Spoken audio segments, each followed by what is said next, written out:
La 46e édition du Festival international du cirque de Monte-Carlo va se dérouler jusqu'au 28 janvier prochain. Un événement organisé sous la houlette de Stéphanie de Monaco, fière héritière de la passion qu'avait son père, le prince Régnier III, pour le cirque. Et elle est bien déterminée à la transmettre aux générations futures. La suite après la publicité depuis la disparition de son père, le prince Régnier III, en avril 2005, Stéphanie de Monaco a repris les rênes de la mission qu'il s'était donnée, celle de maintenir en vie l'art du cirque et de le défendre. La princesse assure son rôle à la perfection puisque le Festival international du cirque de Monte-Carlo a célébré sa 46e édition cette année.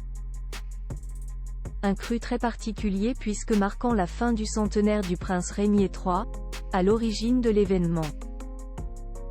Dans les pages de Point de vue en kiosque ce 24 janvier, Stéphanie de Monaco est revenue sur la passion que son papa lui a transmise au sujet du cirque. En 1974, le prince Régnier a voulu sauver le cirque qui, à l'époque, ne jouissait pas d'une bonne réputation et était à bout de souffle. Il a réussi à lui redonner son éclat. Aujourd'hui, la principauté de Monaco est devenue la capitale internationale du cirque. C'est un bel accomplissement. Je ressens de la fierté d'avoir mené le festival jusqu'ici. Et si elle sait qu'elle n'aura peut-être pas toujours la force de réussir à tout organiser, elle est bien décidée à transmettre cette passion et son travail et passer le flambeau aux générations futures, parmi lesquelles ses enfants et ses petits-enfants. Au cours de cette 46e édition, Stéphanie de Monaco s'est d'ailleurs montrée très bien entourée à chacune de ses apparitions. Si elle était très régulièrement aux côtés de son frère, le prince Albert, elle était aussi accompagnée de ses enfants Camille Gottlieb ou encore Louis Ducruet.